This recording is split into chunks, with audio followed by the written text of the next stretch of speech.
TV on Ustream. DCPS Career and Technical Education. And the District Knowledge Network. I'm your host, Aljanae Harris. I'm your host, Zoe Brown. I'm your host, Jay Davidson. Did you know Eliot Hine Network has a new podcast in the state-of-the-art studio? Lock us in on Apple, iHeart, Spotify, Pandora, Google, and Amazon Music.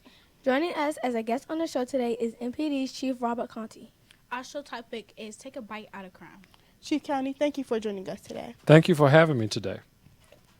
Our first segment is Understanding Chief Robert Contee. Who or what influenced you to pursue a career in law enforcement? Well, that's a really good question. It was actually my one of the big influences was my school resource officer. His name was Joe Burton. He's now 85 years of age. He's still living. I saw him recently, but he was a major influence. I attended Charles Young Elementary School, which is not far from here. It's called something else now, but he was a major influence, just the way that he interacted with us at school. He was very kind to us. A lot of the kids who grew up in Carver Terrace, we knew him. He wasn't just a police officer, but he was a friend to a lot of us. So he was one of the major influences for me at a very early age. I became a law enforcement officer at age 17. So Officer Burton would be the major influencer for me. Okay. Thank you. In your opinion, what makes a great leader? A great leader? Well, that's a really good question, too. And I think that a great leader, what makes a great leader is someone who is able to inspire other people to follow them. Sometimes when you think about people who are quote-unquote leaders in name only, sometimes they don't have people following them. I consider them people just taking a walk. They're not leaders. But if you can inspire other people to greatness, you can inspire other people to believe that they can do things beyond just average, that really is the mark of a great leader to me.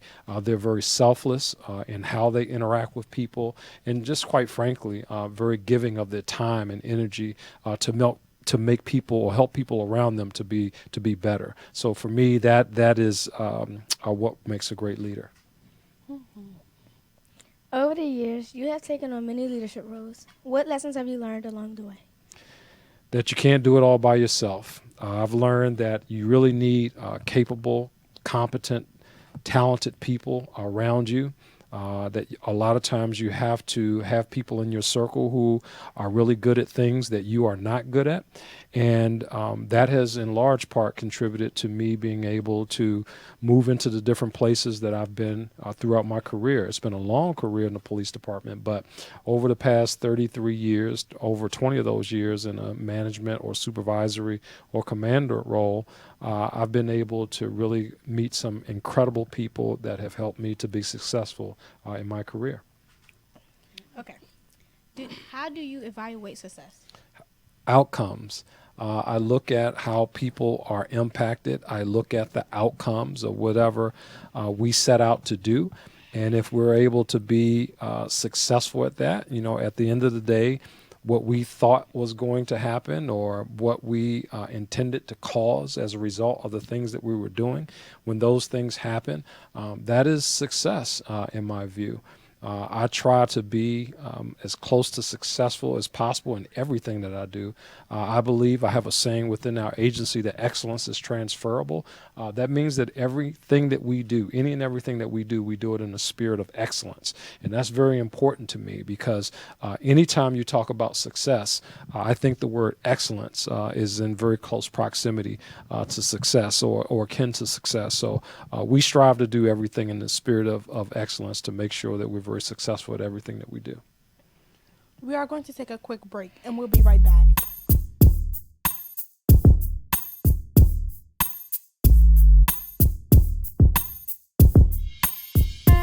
This broadcast is being brought to you by Eliot Hine TV on Ustream and the District Knowledge Network. I'm your host, Alea. I'm your host, Zoe. And I'm your host, Zana. Our show topic today is Take a Bite Out of Crime. Joining us as a guest on the show is MPD's Chief Robert Contee. Our first segment, Understanding Chief Robert Contee. Our second segment is MPD Text Tip Line 50411. In addition to anonymously texting tips to MPD, community members can now use their cell phone to send pictures or video about serious or violent crimes to the Metropolitan Police Department. Talk to us about this tip line and why do you believe this is an effective process? So the tip line, thank you for asking the question, but the tip line, it allows communities to participate in fighting crime. We want community members to be able to report things that they see to the police and to be able to do it anonymously if they choose to. Sometimes people don't want to get involved in the legal process. They don't want people to know that they shared information about bad behavior with the police. So we wanted to have a way for people to be able to participate, remain anonymous, still feel safe, and still be able to live and work in their communities without compromising their own personal safety. So I think it's an effective tool because people certainly use it. And we're also able to, believe it or not, pay out reward money to people, still anonymously, as a result of tips that they give to the Metropolitan Police Department that ultimately makes communities safer. In addition to that, it takes violent offenders off of the streets.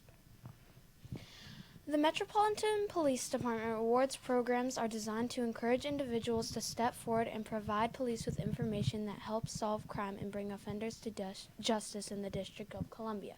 Talk to us about this program and what are the eligible rewards for certain crimes within the District of Columbia. Oh, that's a great question. So we have a lot of different reward programs, starting, somewhere in the area of $1,000. People can phone in a tip to the police department about some crime that happened in their community. People can phone in tips about guns that may be in a home or in community. Let's say somebody stashed a gun in a trash can or by a car, and we don't want some kid to find that gun and pick it up and hurt themselves. So someone might call the police department or give us a tip about where that firearm is. All the way up to like homicide, the most egregious crime, in my opinion, the unlawful taking of another person's life. We offer up to like $25,000 as a reward to people who will share information that ultimately helps us close a case and convict people. Sometimes we're just asking or seeking information, and that could be in the $1,000, $2,000, $5,000 range. So it really depends on the information that's shared with us, and that really determines how much money we pay out. In your opinion, what does it take to reassure our students in the community that we are safe in Washington, D.C.? And what does the community approach look like if some parents refuse to hold their children's accountability for their actions? That's a great question. And, the real answer to that in my mind is that, I want people to understand that public safety, it's everybody's responsibility. It's students, checking other students to make sure that your peers aren't engaged in behavior that they shouldn't be in. Teachers checking students or parents doing that. And then, ultimately, the police involved in that process as well. I would like for all of us to hold each other accountable within community, right? I mean, there was a time when I grew up where, certain things you just didn't do because they didn't want your neighbor to tell your mom about, you engaging in something in the community that you shouldn't be engaged in. And I think that we got to kind of get back to basics, that kind of whole community, whole village, taking responsibility for the things that happen in our neighborhood, right? A lot of times people know who are doing the bad things in their neighborhood. And if we allow those people to continue to do things in community and not be held accountable for their actions, then, you can't cry foul when it happens in front of your house or, now your property is damaged about it. So I think that the best approach in that space is for us all to really focus on public safety as everyone playing a role in that space of making our community safer. We are going to take a quick break and we'll be right back.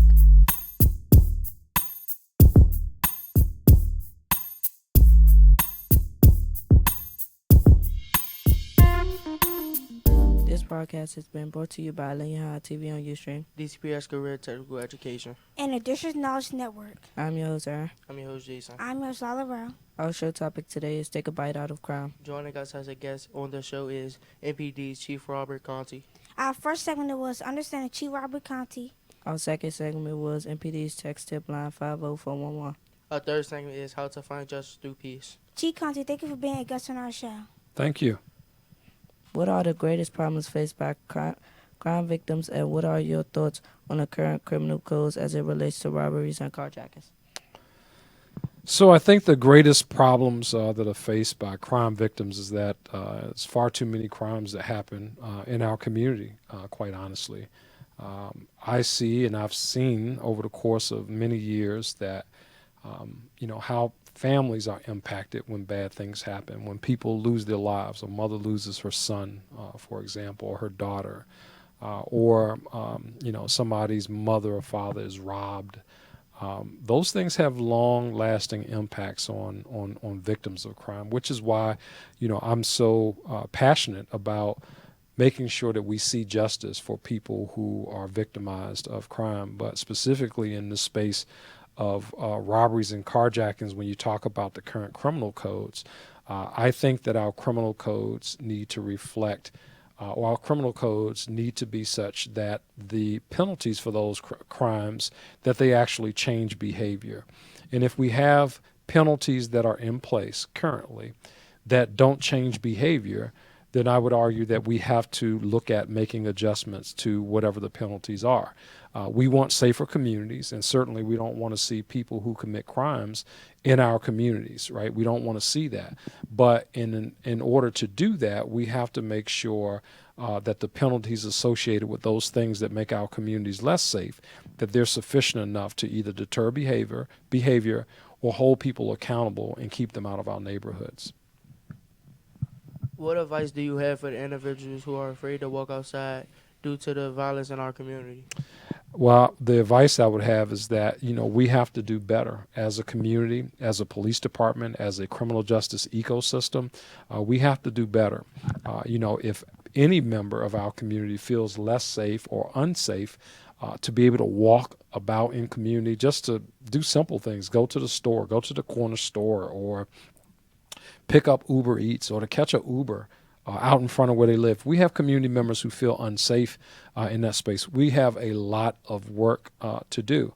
But that starts with communities taking real ownership of those communities and working collaboratively with our law enforcement officers, right? We can't oh, well, I won't talk to the police, I won't engage the police. Well, we really need each other. The police need community members, and community members need the police for communities, in my opinion, to be as safe as they can possibly be. Inevitably, there will be people who commit crimes in communities, and you want to have a relationship with the law enforcement officers who work in your communities so that when something bad does happen, people feel a sense of justice because they feel like that person who did that is going to be brought to justice and going to be held accountable for their actions. So I think that there's a lot of work to be done in that space between law enforcement and community members to really make sure that we are in lockstep with how we approach violent crime in our community.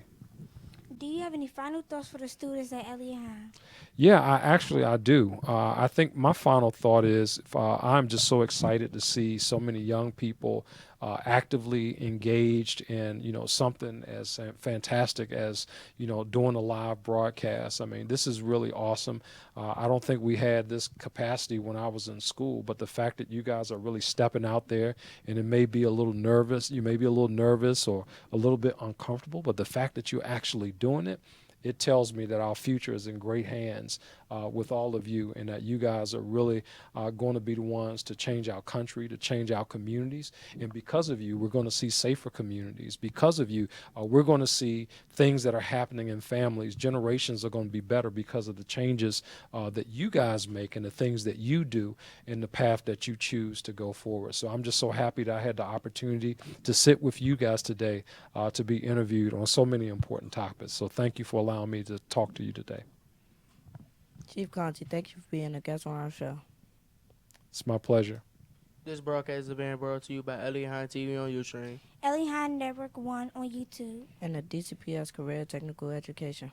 We will keep the dream alive. I'm your host, Lila Rowe. I'm your Zara. I'm your host, Jason Lawrence. Have a great day.